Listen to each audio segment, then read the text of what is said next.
It's All right. Hello and welcome to Class Central's first ever live video discussion. We aren't even sure what we're going to call this series yet. I'm Laurie Pickard, and I'm here with Dhawal Shah, the founder of Class Central. For those of you who don't know us, Class Central is the leading search engine and review site for MOOCs and online courses, and we also cover the MOOC space with news, analysis, and opinions. So today in this video discussion, we're going to be talking about the iMBA graduation, which took place last weekend. So the iMBA, of course, was the first one of the first MOOC-based degrees to be launched, and it's a partnership between the University of Illinois Urbana-Champaign and Coursera, offered at a price of $22,000. So it's not free, but of course it is much less expensive than any traditional or online MBA that was available previously. So just a bit of further introduction to who I am. Before I started working for Class Central, I had a blog called the No Pay MBA, in which I chronicled my efforts to replicate an MBA using all MOOCs. So the iMBA has sort of a special significance to me. That program was announced in 2015, and the very first cohort of students to complete the program, they just finished, and they graduated in a ceremony last weekend, which Dhawal, you attended. So can you just start by telling me how that came about, that you attended the iMBA graduation? Yeah, so I was at ASU GSV last month, which is this big education focused conferences where educators or like administrators, entrepreneurs, and a lot of people, media, everybody comes there. And there I got the opportunity to meet the new CEO of Coursera, Jeff. And while talking, we just had a 30-minute conversation, and he asked me to, maybe just visit the graduation.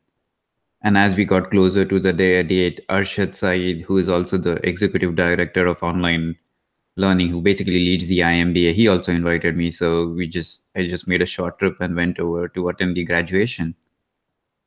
That's amazing. And you had really quite a whirlwind experience in which you got to talk to many of the main architects of the iMBA, as well as some graduating students. So it was a pretty exciting trip. So let's start with Arshad, who you just mentioned that you met him, and he's running the entire MBA. What did you learn when talking with him? Yeah, I mean, I learned a lot of behind the scenes. So one thing I was impressed with, Arshad kind of knew all the students who were attending by name, who were attending the graduation ceremony. So he's really, really involved.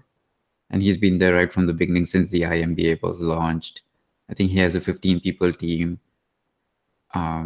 And the biggest thing I learned is it's you think it's an online MBA where you just put some videos up or something, but there's a lot of things going behind the scenes, and it takes a big team to run the iMBA. If you like UIUC, they had to expand their e-learning team from 3 people to about 30 people. Arshad's own team is around 15 people. They built 3 studios, one of them for recording videos and 2 of them to do live sessions. So the iMBA also consists of weekly live sessions, and they also have project groups. So what I got from them is a lot of some of the smaller details behind the scenes. Mm-hmm. And I came up very impressed, and they promote the iMBA as being 50% off, but it's actually not 50% off. It's 50% off if you compare it to the in-state tuition. So the most people who were attending the graduation were out of state, somewhere from other countries around the world. So the tuition fee for us or people like them would be if they attended it on campus would be around $36,000 a year or $72,000 total. So it ends up being an even more significant price decrease as compared to the program that somebody could do if they weren't doing the iMBA. Yes, and you also have to be on campus. You have to pay the campus. You have to spend money to be there. You have to quit your job. So overall, if you add the opportunity cost, it in fact becomes a lot cheaper compared to a traditional MBA or any traditional degree. Yeah. And I think that's one of the reasons the trends we are seeing is which is common across some of the MOOC-based online degrees, including Georgia Tech's online masters in computer sciences. They're attracting a whole new set of audience instead of instead of like people making a choice between online or offline, these or on campus, these the students who choose the online MBA are different than the traditional uh, student that you might see in those universities. And so I got an opportunity to speak to the dean of the business school, as well as uh, I interviewed the CEO of Coursera, and the dean of business school, who both are named Jeff. Um, and they both sort of solidified the point that they're attracting a new audience rather than cannibalizing their existing business. Right. One of the things that when we've spoken about this trip that you took that I found really interesting is the fact that you got to see all of this new kind of infrastructure that the university has created, these recording studios, which are apparently quite impressive. Could you just describe a little bit of what you saw when you kind of went like behind the scenes of the video making? Yeah, so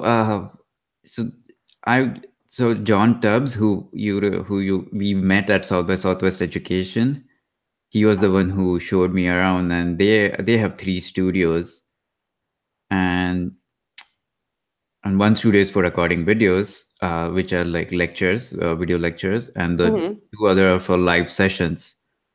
And what do these studios look like? Like, what kind of equipment do they have in them? Do they have multiple cameras? They have green screens? Like, how are they set up? Yeah, I mean, from my perspective, they looked very professional. I have never set up a studio. Uh-huh.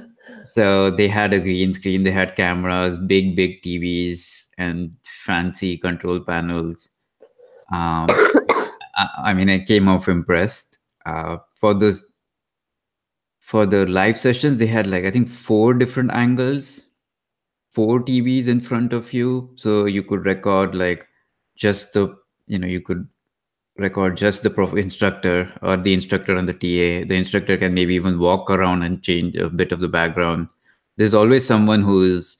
One of the things John told me is like what they try to do is take the instructor's mind off like doing all the technical things. So they always have staff on hand who switches the camera, who does all the sometimes they need to show an Excel worksheet, so he will uh, show the screen instead of the video. So it's all done by the TA. And most interestingly, they are able to upload it to their LMS, the live session, within 30 minutes. So they have built some system internally. Oh, wow. Where like if I think the sessions are 1.5 hour long, around 100 to 200 people. They use Zoom to do the live broadcast, and it's within 30 minutes. It's available on their LMS, which I think was, and they encode while it happens. That's why generally it takes a long time to upload, because you have to re-encode and do some background video. You know what I find so fascinating about hearing you talk about kind of this new infrastructure that the university built is that this really is a whole new skill set for a university. I mean, if you think about like somebody who's going into a career in academia, what you're describing sounds much more like a skill set that you would need for like a TV studio to be doing, news every night. I mean, it sounds like you probably need producers and all kinds of people who are able to kind of stitch all this material together and then present it in an extremely appealing way quickly. And that's very interesting to think about how a university needs to have that kind of skill set and talent within its team. And that's also something that you talked about when you spoke with the 2 Jeffs, the CEO of Coursera and the dean of the business school. They really did talk about how the university has changed and how they kind of had to build this talent. Can you talk a little bit about that part of your conversation with them? Yeah, one of the most interesting things that I found was John has like people like John who are building these studios and doing a lot of the digital side of things. Looking at it, he has been there for 20 years or something, and he got headhunted internally. So a lot of the innovation is coming from inside. Mm-hmm. They were able to recruit talent from inside, and obviously had to hire some external people like videographers or something, but a lot of it is coming from inside. And what they do at UIAC for creating a MOOC is they involve these videographers and graphic designers or other people in the team right from the beginning. So it takes around like 6 months to build a course, and these people are at the table right since the beginning. Since when the instructional design begins. So instead of them coming in later on, they're with the professor and with the other staff, instructional design staff, right at the beginning. So the other important thing I learned about is how modular everything is. Mm-hmm. So the way if you look at any of the iMBA or courses that are taught by UIUC on Coursera, is like they all have this. They have a splash screen first, and then they have another which is about the university, and then another splash screen which is about which course it is and which module you're in. Mm-hmm. What it does is like the professor doesn't refer to the module itself, like which chapter one or lesson one. And the reason they do it is so that they can reuse this in multiple places, either as part of the executive education, or the professor can use that same video in his on-campus classrooms. So they're making sure while they record that everything is modular. And if you think about the whole iMBA, like you can see many levels of modules. At the highest level is the online degree. Then this online degree consists of specializations, and then specializations themselves consist of courses, and the courses consist of individual videos which are also modular. So so you can see how they can sort of repurpose or reuse this it's sort of like the MOOC world has created a language of like courses, specializations, or micro credentials, and they're taking it a bit further by going one level deeper and making the videos itself modular. That's right. I mean, the way you're talking about it, it's making me think, education, I guess I've always kind of thought of it as sort of this art form, like where the professor is sort of this master artist or craftsman who kind of presents their material, and the lecture is an art, and even the curriculum design and development is an art. But this way of thinking about it, there's a science to it that's kind of interesting to think about, a shift in education where these little modular pieces can be recombined in different ways, and perhaps we'll even evolve a more standardized language or standardized curricula for different degrees. Who knows? Yeah, I think it's a bit of science and art. The science helps the art to come out, and it also makes it more efficient. So one of the things they also do is they don't let in the 6-month process, so they don't let the professor shoot right on day 2 or day 3. They spend a lot of time preparing for it, so the professors are more prepared to be on camera, because online videos have to be more concise than an on-campus videos. Yeah. And since it's seen by a lot more people, so you have to put a lot more prep upfront. Yeah. So, I mean, these videos certainly sound much more sophisticated than some of the early MOOCs that were, just a recording of an on-campus class, long videos, not very heavily produced. It sounds like the operation at UIUC is quite savvy. How do you think that actually translates into the student experience? Did you get any sense of that?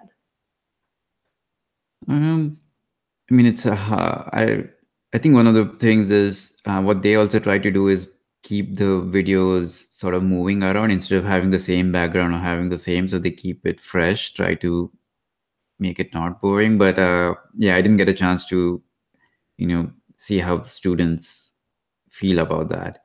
But a couple of some of the courses, one from UIUC, in marketing in the digital world, are in our top 50 MOOCs of all time. So overall, they seem to like it. So right. So one last question for you. So did this experience leave you with any impression of how online degree programs can compare to on-campus programs? Yeah, not having done an MBA, it's difficult for me to compare with the on-campus programs. But one thing I learned about the online degree is the students found it much harder than they expected. It wasn't easy. It wasn't just watching videos. They had to do group projects. Usually, even Arshad mentioned that they spend a lot of time trying to come up with these groups. And after every live session, people split into small groups and work on their projects or work on something smaller. So it's it's a big undertaking, the iMBA. So I wouldn't. It's not a watered down MBA or something. It's an MBA. It's an MBA. So you have to be prepared for it, and you have to make time, as well as you need to really want it, probably, because doing it separately, uh, not physically being there, but it felt like a lot of students knew each other and they were friendly, and some of the students like who found the right group at the beginning moved in the same group throughout different courses. Oh, cool. So they really did have kind of a cohort feel and get to have a community of other learners with them. Yes, I think so. That's came out a bit. It's still early. It's still the first batch that ever graduated, and we'll learn in time how they benefited from it.